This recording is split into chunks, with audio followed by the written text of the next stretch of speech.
All right, welcome back to Beyond the Blocks. I'm Coach Lonnie D here with Coach Will Humphreys and Anthony Lewis.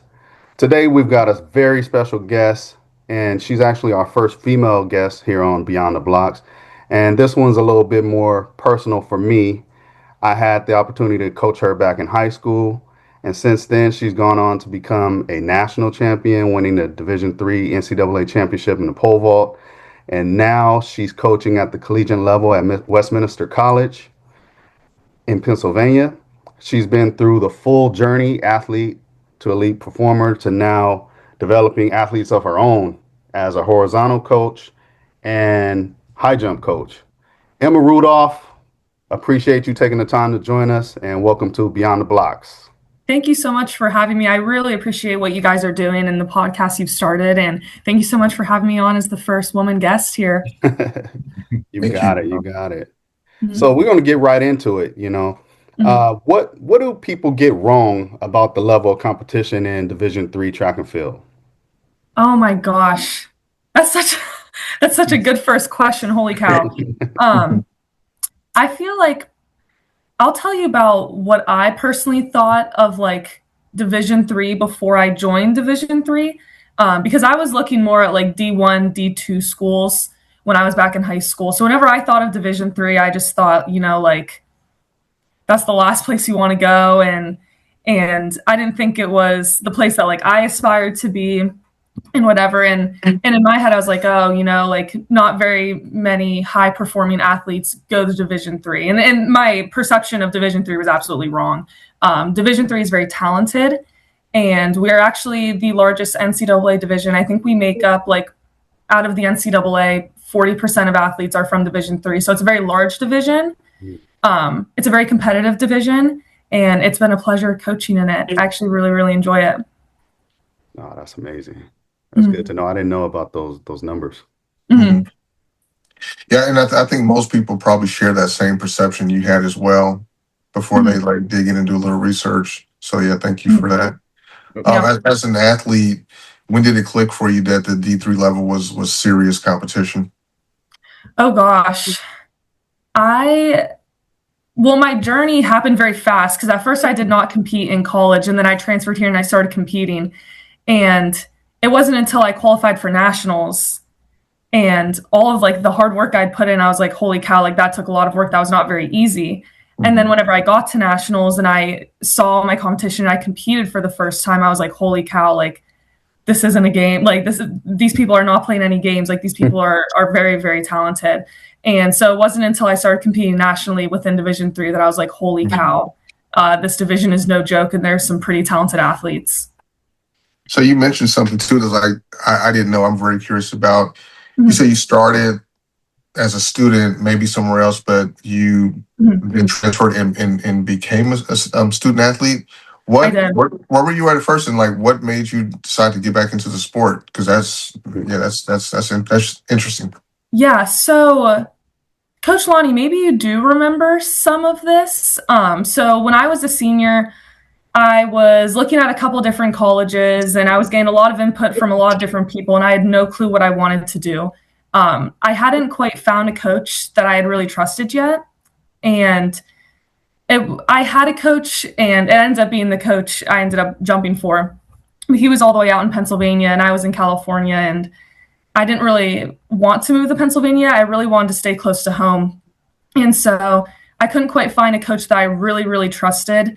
And at the time during my recruitment process, I was going through a lot of like mental struggles with pole vault, like having a really hard time getting off the ground, having a really hard time jumping in general. And so when I wasn't finding a coach that I was immediately clicking with, I was like, well, I guess I'm just not going to pole vault at all. And the only coach that I'd really clicked with was UCLA, and I was not quite UCLA caliber at the time. And so I was like, okay, like I guess I'm just not going to compete. And I went to college my first semester, and I stayed within Santa Clarita. And then I think it hit December, and I was like, I need to compete. Like I hated not doing anything. Like I'm ready to get back into the game. And so I ended up calling the Westminster College coach, and I was like, what if I did move out to Pennsylvania? And he was like, if you do, you got to make it out here in 2 weeks, because that's when season starts. And so it happened super fast, and I got out here, and the rest is history. But Yeah, I was going to community college for a little bit and still kind of training, but I decided to finally just like take the leap of faith and come out here, and it ended up paying off. So That's awesome.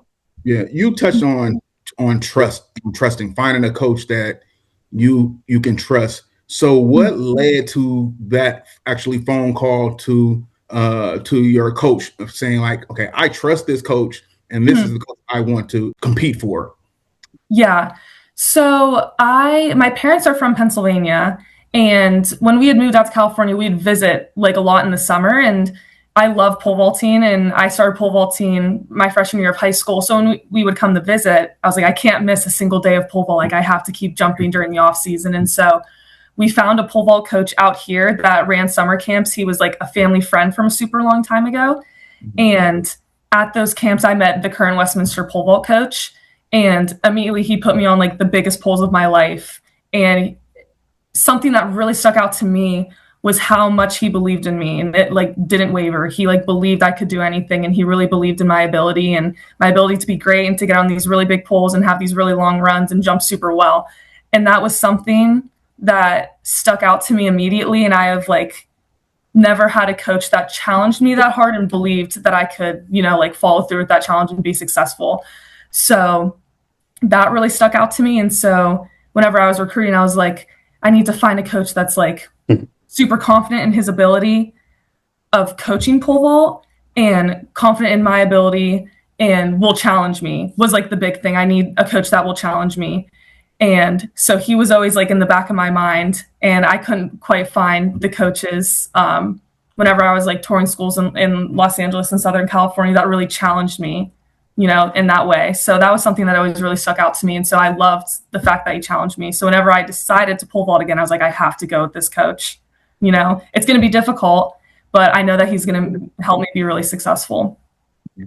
So when we think about when you think about the day-to-day competitiveness of the Division III level, how does it different from high school? Like what did you notice was, okay, like this is, like you said, a lot of athletes don't think of, okay, D3, they're like, okay, it's not going to be any type of competitiveness, or this is just like high school. Like what is something that you noticed that this is just so like unlike high school? Like training wise or competition wise? Competition wise and then training, both. Okay. The first thing I can speak about would probably be like training wise, just compared to high school. Whenever I got into the Division III realm in college, we'll start with the first thing I noticed.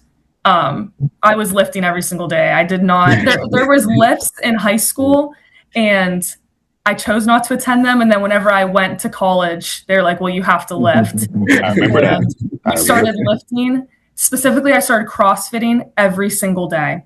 And I was lifting every single day, and then I was CrossFitting every other day, and I was sprinting. And that was like a huge difference training wise for me for Division III. Competition wise, I don't know. It's so interesting. So the area that I'm at has a mix of like Division I colleges, Division II colleges, and Division III colleges. So whenever we're having our meets out here, like we're competing against Youngstown State and Pitt and Duquesne, and these are all Division I schools. And then we have Division II schools like Clarion and Slippery Rock. And we're all at these meets together. And one of the things that I noticed right off the bat was that our Division III pole vaulters were like right up to par with these Division I pole vaulters. So again, I was like, holy cow, like these people are not playing. This is a very competitive field. So I was very surprised to see that the level of competition coming from Division III and how on par it was with Division I and II. So that was something that really kind of like surprised me at first, whenever I first started competing for Division III. Oh, that's good. That's awesome. So, Emma, take us through your journey as a pole vaulter. Like, what were some of the key moments that shaped you into being the athlete you became? So many key moments. And I feel like most of those key moments were times where I faced adversity. And there's this quote where it's like, learn to love the thing that you most wish had not happened. Mhm. And I never really understood that quote for a long time. So whenever I'd face adversity, I'd be like, why did I have to go through this? But adversity, what I learned from those moments is what shaped me into the pole vaulter that I am today. For instance, and this is like a huge part of my coaching journey, was I had a mentor in high school. He was separate from Golden Valley Track and Field, but he was a mentor that I had, and he came to every single one of my meets starting junior year and went to every single one of my meets senior year, and he really coached me on mental toughness and how to be resilient in the sport of pole vault, because mentally it's a very, very tough sport. And I continued to use his teachings throughout college. And in the middle of college, this particular person that I had learned so much from and confided in ended up getting in trouble with the law, and it really broke my trust. And for a while I was like, why did something like this like have to happen to me? Why did I have to experience this adversity? You know, like this is only going to set me back, this like really horrible experience. And I'm going to have such a hard time pole vaulting. And for a while I really struggled like with that experience. And it wasn't until I really like sat and thought about it and I worked through it, and I realized that the things that was taught to me didn't have to be thrown away because this person had broken my trust. And I learned to kind of like find confidence in myself. I had a lot of confidence in this person, but I really learned how to find confidence in myself without this person. And that took a lot of time. And again, at first I was like, why do I have to go through this adversity? But it was that adversity that made me the athlete who I was, you know, and I learned a lot from that experience, and I learned how to develop confidence within myself. And this is something that I give to my athletes that undergo my program. I teach them the things that I was taught, and I teach them the things that I learned from that experience and the confidence that I developed from that experience. So that was probably one of like the bigger moments that really shaped how I jump and who I am as an athlete. So I would say it's the adversity I've gone through that has really made me who I am today, for sure. Well, now that you're a coach, how do you recognize when one of your athletes is going through something similar? Mm-hmm. And then how do you kind of respond differently, now knowing that you have went through that kind of experience? Yeah. So coaching a program, you get to know these kids super, super well. And so you kind of know how they show up every single day. And you can kind of get key indicators when a student starts to get like extremely stressed out. You know, they get very burnt out. They start to show up very tired. And so that's kind of like the alarm bells for me. Okay, like this athlete's not okay. And they're not super excited. You know, you can just tell in their body language, the way they walk in the practice, like over a set couple of days, maybe a set. Sometimes they won't tell you why, and they seem a little bit more disengaged. Like, they don't really make eye contact with you. They're just not super engaged with the process and present in the moment. And usually that happens over like a couple weeks, and like my alarm bells are going off. And so usually what I try to do in those moments is I sit down with the athlete and I'm like, okay, like tell me what's going on. Like, are you going through something? Are you comfortable telling me? If you're not comfortable telling me, just let me know if you're going through something. Just really trying to make them feel psychologically safe. Because the more psychologically safe that they feel, the more they're willing to tell me what they're going through, and the better I'll be able to do helping them. And then the more psychologically safe they feel, the more willing they are to take risks in practice whenever I'm, coaching them. So a lot of my athletes is very interesting. They love to jump when they're like going through something. So usually I still try to keep them practicing, but I try to really make sure they're feeling psychologically safe, and I understand what's going on with them, and they feel like they can come to me. But yeah, that's usually what I try to do whenever I can sense that my athletes are going through something. All right. No, that's good that you recognize it, and you're like, you're not just around the athletes, you're like building that relationship to know, okay, hey, like I can tell by your demeanor or by, you can smile all the time, but you're not smiling. So that's good that you're aware and paying attention, and then you're even willing to even share with them that, hey, I've been through it. So, let's just make sure you don't have to tell me everything, but I just want to make sure that you're okay. Yeah. Yeah, and that's one of my favorite parts about like coaching a program like in college is that you just get to know these kids super well, and you get to ask them questions and learn about their life and learn about their journey. Because one of the things that surprised me is whenever I started coaching, I was like, okay, like I'm going to be a leader and I'm going to teach these kids everything that I know. But I ended up learning more from them and through their journeys and through their adversities and their ability to overcome challenges. And they ended up teaching me a lot more than what I taught them. But one of the greatest blessings that I've had being able to coach in college is just getting to know these kids and getting to love these kids. So we were talking, we kind of have a theme about the different levels, in this case, the Division III level.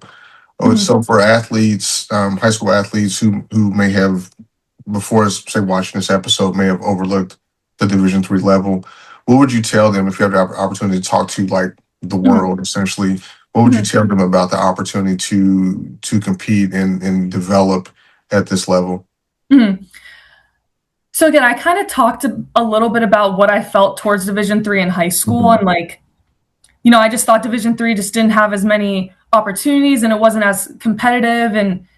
And what I would tell athletes that are looking into Division III or just like want to hear me out is that Division III offers the same amount of opportunities that Division I and II have. Mm-hmm. So you have the ability under certain programs, like under my program, like you have the opportunity to grow and develop not only as an athlete, but as a person. And so you have the opportunity to do that. You have the opportunity to still compete, and maybe more so than if you were in Division I and II. And you still get the same travel opportunities. Like one of the really cool things about Division III is we're still traveling all over. I was in the Armory back in March, and that was really awesome. And then we flew down to Myrtle Beach, and we had a meet there. And then we had another meet in Alabama, and we get to travel all over the place for Division III. And so it still offers the same opportunities that Division I and II have. And you have the opportunity to develop as an athlete and as a person, and you have the ability to compete at a higher level. We have regional meets, we have national meets. And so something that I would really encourage a lot of high schoolers to do would be look into Division III. There are so many opportunities, and you still have the opportunity to compete at a super high level within Division III, not just Division I and II. Yeah. We have a lot of, we have parents and athletes who watch our show and look at our Instagram and everything we feature. Can you talk to them a little bit about how the scholarships work for Division III? So I know it's a little different from Division I and II. Yes. So the difference between Division III and Division I and II is that Division III does not offer athletic scholarships. So Division I's, they can offer like full ride scholarships. They can offer a lot of money. And same thing with Division II, not as much money, but Division III offers absolutely no athletic scholarships. But I do find that a majority of the Division III schools are private schools. A lot of them are liberal arts education schools. And so these schools are very willing to be very generous in their academic scholarships. And so you can still get a lot of money competing Division III from these institutions, but you're not going to be able to have athletic scholarships, unfortunately. But some things are changing with NIL. They've started introducing NIL into Division III. So I had a couple of athletes last year that were getting like sponsorships and were making money. And so that was a way for them to make money athletically. Mm-hmm. And it's been nice to have that NIL opportunity for our athletes within Division III. So that's a way for them to get money. But yeah, we do not offer athletic scholarships, unfortunately, but we do have that NIL, which is really nice. I hope y'all athletes out there hear that, and parents, D3 is an option. Mm-hmm. And you still, and what I heard too, you still compete. I mean, as you said, you still get to compete against the Division II and Division I programs. Yeah, competition is the same. So yeah, again, that was something that really surprised me is like, I don't know, when I was looking at Division I and II, whenever I was in the recruitment process, I was like, well, I want to be, my goal is to compete at that caliber, but also have competition at that caliber too. Like I want to be competing against the best of the best.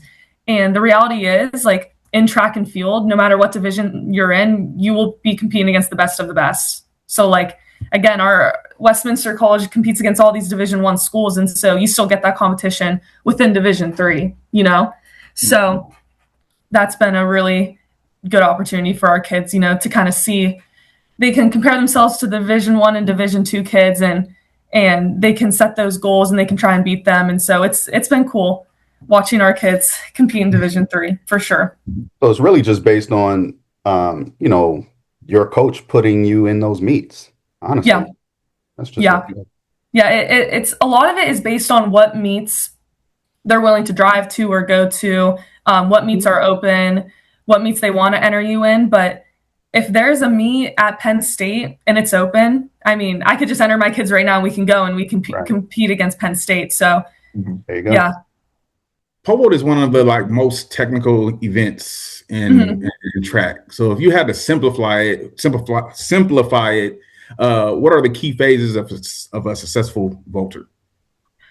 Pole vault is 80% mental and 20% physical.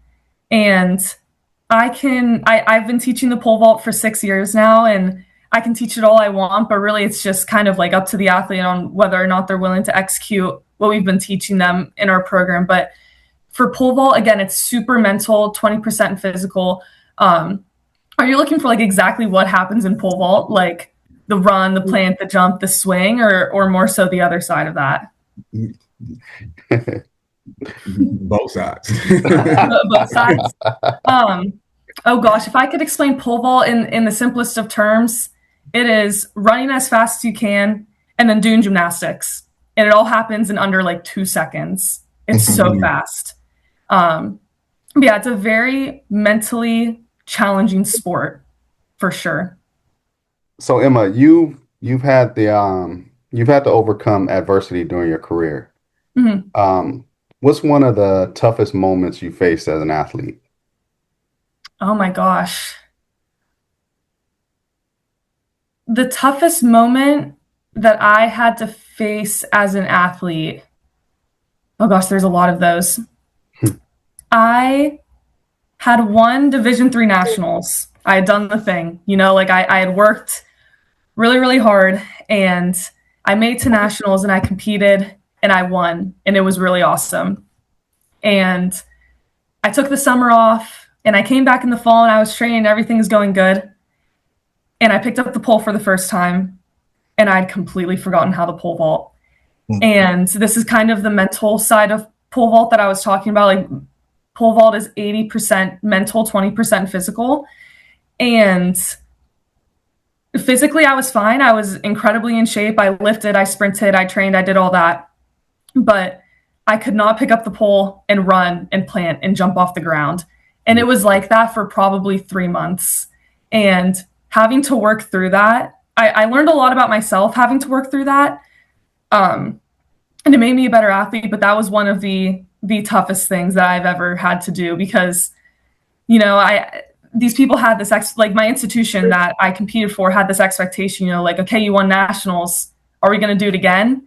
And it's one of the last meets in indoor where I could qualify for nationals and I still hadn't qualified and I couldn't jump off the ground and I couldn't even jump 11 feet off the ground. And to qualify, you have to jump 12.4 or 12.5. And so working through that was probably one of the toughest things that I've had to do.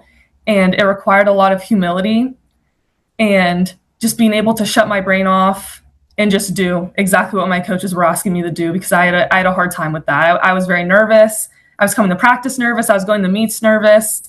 And I had the inability to really chill out and listen to exactly what my coach was asking me to do and just jump. But eventually I took the risks and I figured it out. And I ended up learning a lot about myself through that experience for sure. So initially when that happened, what do you think triggered that, or what do you think put you in that position, or why do you think that may have happened where you after taking that time off and coming back, if you look back and analyze, or because you could probably help some other people as well, where do you think that came from initially? Definitely from burnout. So to be able to do exactly what my coach was asking me to do, it required a lot of mental strength to just be able to make the choice, to get my hands up, to jump off the ground, to swing upside down. Just mentally making that choice to just do it takes a lot of strength. And so I had a very good season the entire year I won nationals. I had a very good indoor and I had a very good outdoor, and I won nationals. And that took a lot of mental strength to do. And I didn't realize that burnout was slowly creeping up, and it was like mental burnout. Mm-hmm. And when that happens, I see it all the time in athletes now.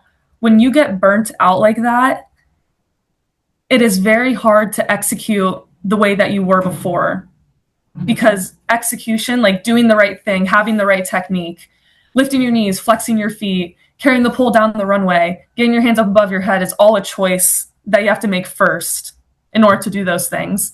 And so I was so burnt out mentally from having such a good season before that I had a really hard time making those choices. And so I felt like my brain was completely disconnected from my body. I was so burnt out, and that I like forgot how to pole vault. I was so tired, and I couldn't make the choice to put my hands up. That it was just bad. It was bad. So I see that a lot in my athletes now, especially the ones that compete nationally.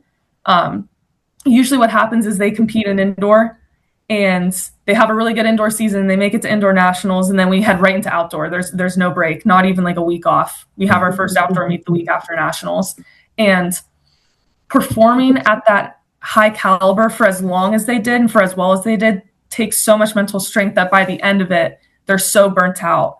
And you kind of see this process where they have a really hard time jumping like the first or second or third outdoor meet of the season, because they just have such a hard time making decisions with their brain on executing the technique that I'm asking them to.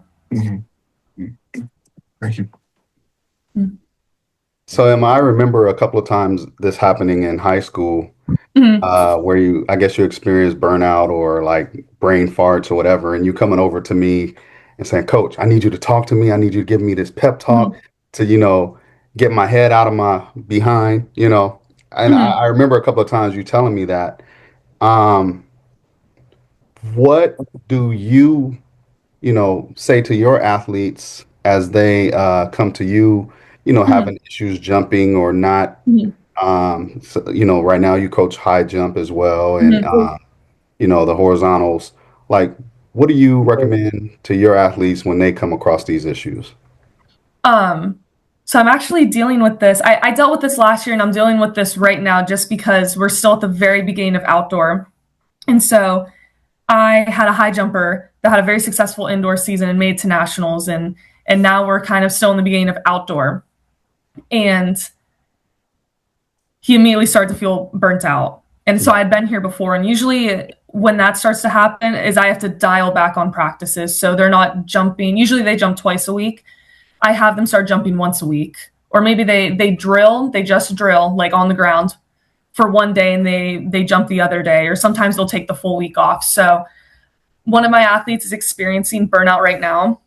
And so we're going to skip this meet in this next upcoming week, and we're going to drill one practice and jump the other. So it's all about kind of dialing it back and taking that pressure off their brain. Because again, even high jump, you're not running down the runway with a stick, but it's still an event with a crossbar, which is very mental. And so they have to kind of, I have to kind of take the pressure off of them in that way. So I try to dial back the amount of practices that I have with them. They'll still be lifting and sprinting, but they need to make sure they're not focusing on high jump too much. So that's usually what I try to do. I like how's that transition been from being a pole vault athlete to becoming a high jump? Is it also horizontal jumps coach as well? Yeah. So how was that transition? That transition was so interesting, and it kind of requires me to tell the full story for it to make sense. So I'd experienced adversity when my mentor from high school had like really broken my trust.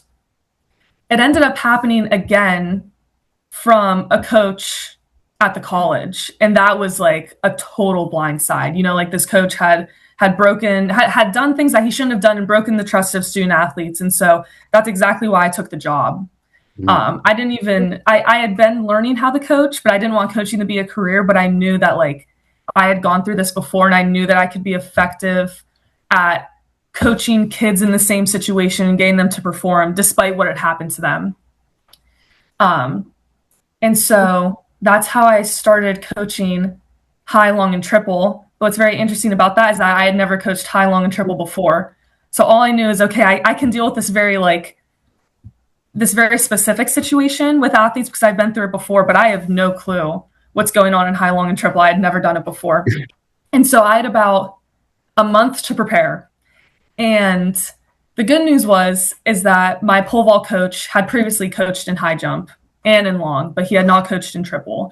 So I gave him a call and I said, this is what's happening and I'm taking the job. And he said, okay, like we'll teach you the second that you land back in Pittsburgh. And so there were a couple sessions that he had with me outside where it was just me and him and an athlete. And he would teach me everything that he knew about high jump and everything that he knew about long jump and the things that he knew from triple jump. But other than that, I had to read a bunch and I had to watch a lot of film. And I had enough fundamentals with sprinting that I knew I would be okay for the most part. And I really just had to learn the ends of the jump. So, the technique of being in the air in high jump and how to take off the ground and go through the air in long and triple jump and the phases of triple jump. So those were pretty much the things that I had to learn. But I had the fundamentals of sprinting and a technical run for jumps down before that. But yeah, I had not done those events before. So I was like, holy cow, I'm in for a wild ride. But yeah, I had to reach out to a lot of resources and talk to a lot of people to make sure I was doing the right thing. So it was very important to me that I was doing everything correctly and that I was putting these kids in a position for them to succeed. And so, yeah, that's how I ended up coaching for high, long, and triple. And it's very interesting because my kids will ask me like, oh, how high did you jump in high school? Or how far did you jump in high school? And I was like, I didn't.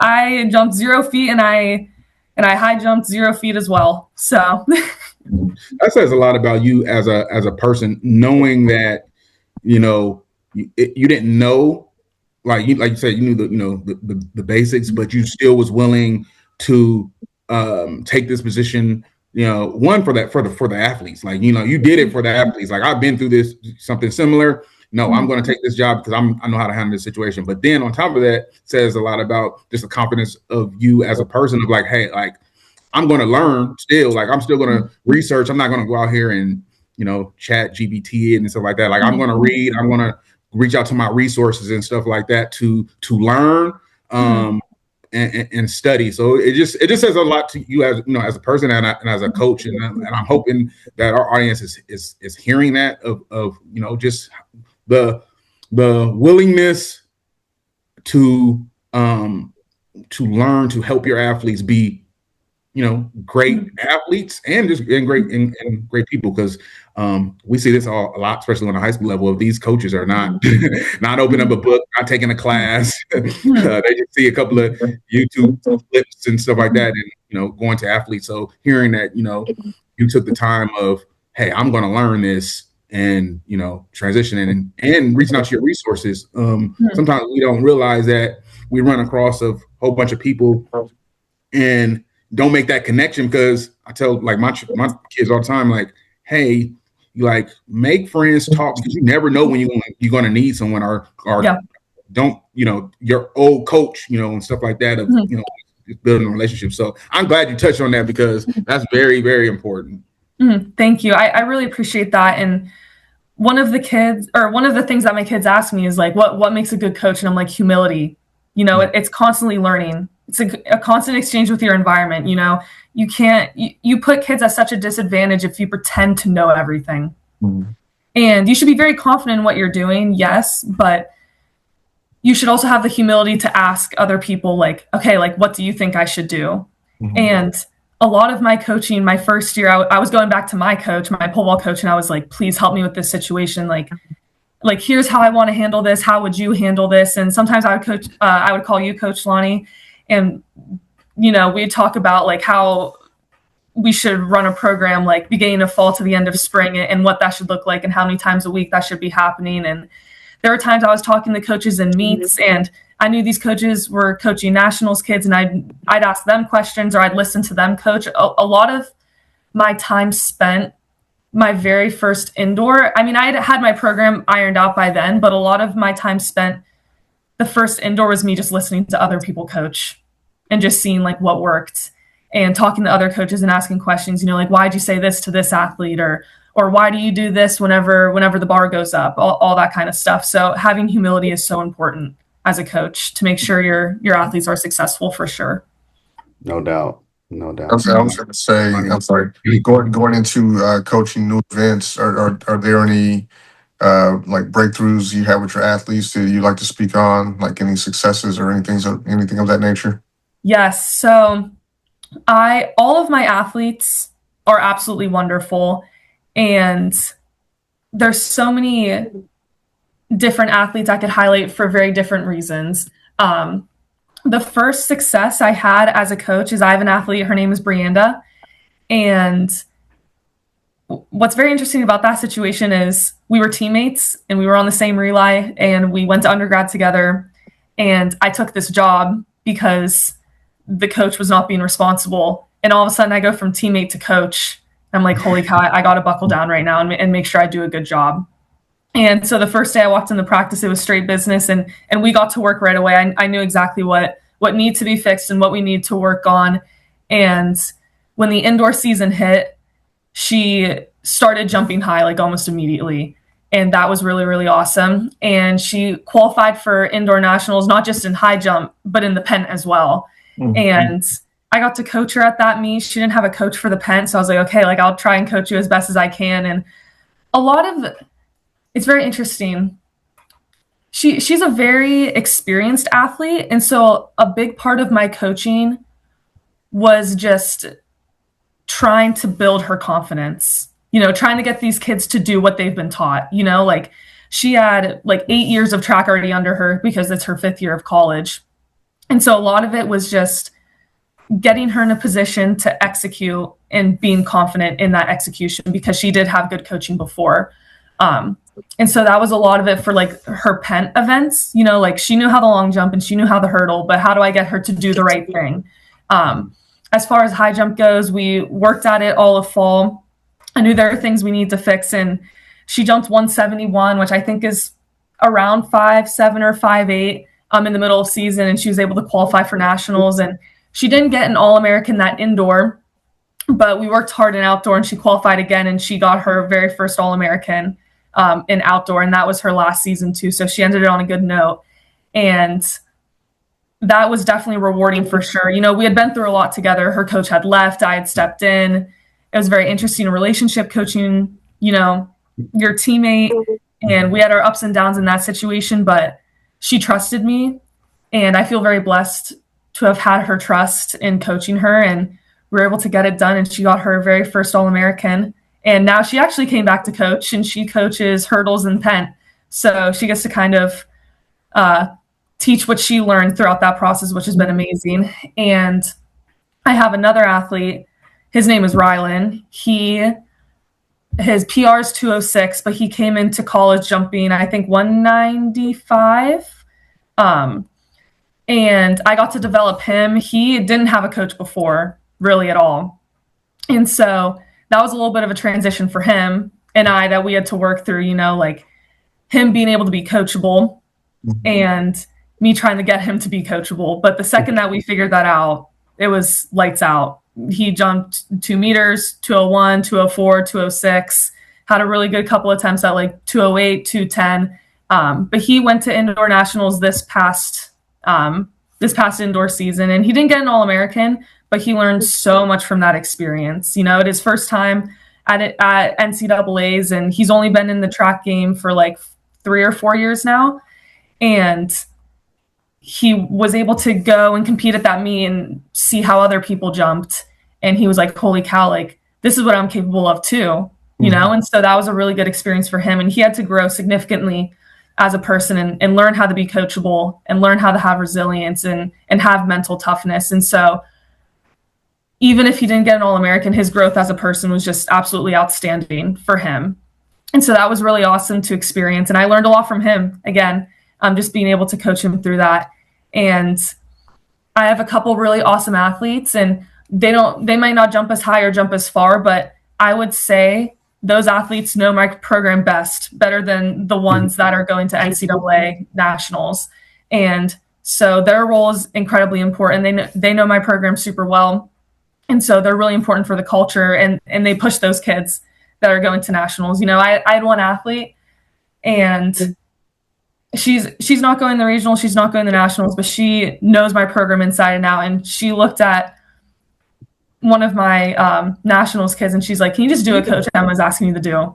And it was awesome. She knows my program so well, and she's been absolutely instrumental in inaugurating my program. So I have a really awesome team. I'm very thankful for them, and I learn a lot from them for sure. That's awesome. Love that. Mm-hmm. That's awesome. So, we already discussed that or mentioned that I had the opportunity to be your head coach in high school. Mm-hmm. And so when you look back now as a college coach, what did you understand then versus what you understand now? Like looking back in what way? Just perhaps, the grind to be, an exceptional athlete. You mentioned that the weight room was a big difference for you. Mm-hmm. And also, resources, access to other, things that could help you be better and things like that. Like in comparison to like then, like how far did you grow from high school to college now being a coach as well? Yeah. So in high school, I was very passionate about pole vault. Mm-hmm. And this, like my whole entire world was pole vault. But I had a very hard time making change as an athlete. So Coach Megan would ask me to do something, or Coach Curran, the UCLA coach, or Coach Brooks, he was from another club, or even stuff that you would say to me. I would just have a hard time physically making the change. I didn't have like a lot of body awareness at the time, and I wasn't mature enough to see that I wasn't making the changes that I need to make. However, I love the sport so much that I was willing to, I just kind of made whatever work, and I ended up jumping super high anyways. But when I got to college, my pole vault coach kind of gave me a little bit of a wake-up call. He's like, there's some maturing that you have to do. And I know how much you love this sport, and that's gotten you very far. However, your ability to be coachable is not quite where it needs to be for you to be successful. And so there were a lot of growing pains for that. And I'm very happy that he was honest with me. But throughout college, it took a lot of, so much work. There was a lot of growth that I had to go through, and learning how to be body aware to make the changes that I need to make, and knowing that I don't know everything. And so I had to mature a lot as a college athlete. And so looking back on my journey, within the journey, like in high school, I didn't know that I need to mature. And then in high school, I knew that I need to mature. I had to mature a lot as a college athlete. And something that I do now that my pole vault coach, I found exactly what I need to say, that my pole vault coach did for me is that I have to challenge these athletes. I'm not where I am today because I wasn't challenged. Like my college coach, like you guys challenged me super well. And then he challenged me even more, and he hit me with the truth, you're not making the changes I'm asking you to make. And there's some changes that you need to make, like mentally wise, workout wise, weight room wise. And so he really challenged me, and I kind of brought that aspect to my coaching. I challenged these kids, and my kids, they're really awesome. They want to be in the program, so they're very willing to be challenged, but I definitely would not be doing a good job if I didn't challenge these kids. So I try to challenge my kids in the same way that you guys pushed me in high school and that my college coach pushed me in college. I try to challenge these kids in the same way, in all aspects of their life. Is what you're doing working? Are there things that need to change? Are you acting very mature in this situation right now? Are you making the changes that I'm asking you to make? So I try to challenge these kids the same way that I was challenged.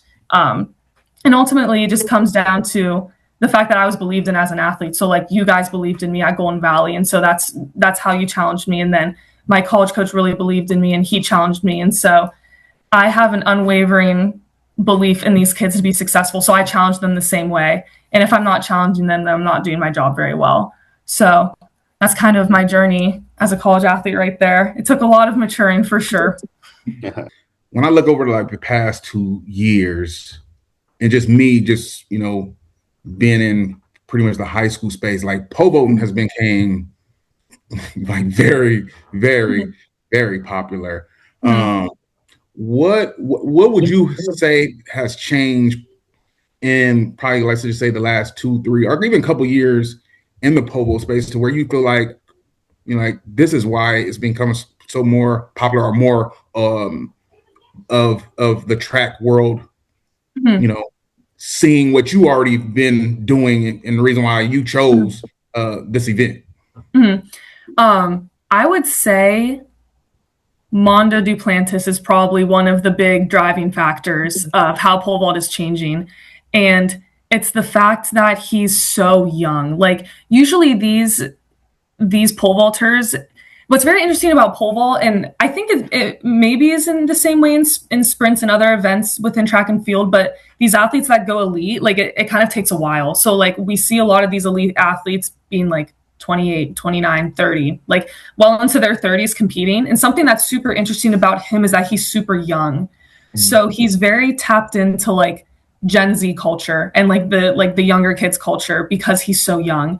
And so I feel like you don't see a lot of those like super young athletes competing like in the Olympics usually. And so him being as successful as he is, being so young, I think has really hyped pole vault up for sure because of how well connected he is with Gen Z in that regard. So he's been definitely a huge driving factor for pole vault and social media as well. Like he was posting all this stuff on social media, and all of his world records were going viral because he was like putting it up 1 centimeter and then putting it up another centimeter. So he's just breaking record after record after record. And so he was posting all this stuff and it was just going absolutely viral. So he has been a big driving force in the pole vault world for sure. I gotta say, he's also playing with our emotions because we know he can jump a lot higher. He's milking the hell out of that. I know. $100,000 every time he breaks a world record or whatever it is. I know. Like $1 million or something sometimes. He's getting a lot. Yeah, it's like this huge sum of money. And I didn't know that until recently someone told me that, because I've just like, I'm like super in season right now. So things have been crazy in my world. But someone's like, did you know that he makes like X amount of money every single time he PRs? I'm like, that makes sense on why he's putting it up like 1 centimeter every single meet and just vaulting so high. But yeah, he has so much left in him for sure. But yeah, he's been a huge driving force for pole vault. What would you say to a parent or an athlete in high school now who loves pole vault, but they don't have a pole vault coach, or they don't have a pole vault program that trains athletes? Like, what would you say to that parent or that athlete who's just struggling and wants to get better? My first piece of advice to them would be to find the nearest club to them. Something that's been happening like super recently is like this huge influx of clubs being created for pole vault. They were around when I was in high school, but they're even more around now. For instance, I think in PA, there was like 3 or 4 pole vault clubs that opened up within a year, like within 2021. Like it happened so fast, and that's kind of everywhere. So there's a lot of clubs all over the US right now. So my first piece of advice to them would be to find a club like nearest to you, because we want to make sure you're being safe. At the end of the day, pole vault can be super dangerous. So we want to make sure they're plugged in with a club where they can be coached and have the safety that they need as an athlete. But my advice to them would be to talk to people on the internet. I mean, there are so many resources out there and so many people posting stuff about coaching pole vault and about their program. So get in contact with those coaches, because one thing that's very awesome about pole vault is we have this culture of helping people. And so reach out to the club coach, ask him to review your film, even if you can't make it to their club because it's a little too far away, or reach out to this really good high school coach, or reach out to this really good college coach and ask for help, because we are more than willing to help with, going over your film and hopping on a call with you and maybe FaceTiming you when you're at practice and all that stuff. So do not hesitate to reach out. Because we are in the business of helping people for sure in pole vault. I'll tell you what, like that's one of the things that I learned and came across after going to the pole vault summit in Reno, and then also just being introduced to pole vault. One, primarily it was because of your talent and Alec Walker that we had at the time. And the pole vault coaching community is always unified. Unlike like a lot of sprint coaches and distance coaches that it's a lot of beefs internally within those coaching specialties. However, pole vault is right there at the top with high jump and the horizontals, the other horizontals. And you're right. You it's best to connect with a pole vault coach, and you'll find your way. You definitely will find your way. And then one thing I want you to mention: how important is it for vaulters to run into sprint? Can you please? Oh my gosh! Can you please elaborate on that? This is so important. 90% of pole vault happens on the ground. The things that happen in the air will only be as good as your sprinting is. So you should be training as a sprinter, as a pole vaulter. You should and Mondo said this too, you should primarily be training as a sprinter. He trains as a sprinter. The run is the most important part of the jump. And it is the thing that I work on most in pole vault, but it's also the thing I work on most in high jump, long jump, and triple jump. It is the most important part. Again, 90% of all 4 of those jumps happen on the ground. So it is so important that you have the fundamentals of sprinting down. Like, are you lifting your knees? Are you flexing your feet? Are you flying right below your hips? Are you having a really good heel recovery? Are you accelerating at the end? All of those things are so important, because you can't have a good plant without a good run, or you can't have a really good penultimate without a really good run. So sprinting is the most important part of all 4 of those jumps, including pole vault. So you should primarily be working on your sprint technique for sure. 8 years ago, I would have never imagined you saying that. What would I have said 8 years ago? I was a goober. I said very interesting things. I have no idea, but that was amazing. So Emma, before we shut this down, I just want to thank you for being our guest, and then also send an extension to your parents. Your mom, she was our first treasurer for the Booster Club, and she did so much work for her, and both her and your dad contributed a lot of time and resources to the program, purchasing poles and things like that. So I just definitely want to extend my thanks to them. And then we definitely appreciate you for coming on and sharing your perspective, especially that full circle journey from athlete to coach. I know a lot of athletes and parents and coaches are going to take something from this. And, for everyone tuning in, this is Beyond the Blocks, and we'll definitely catch you next time. Thank you.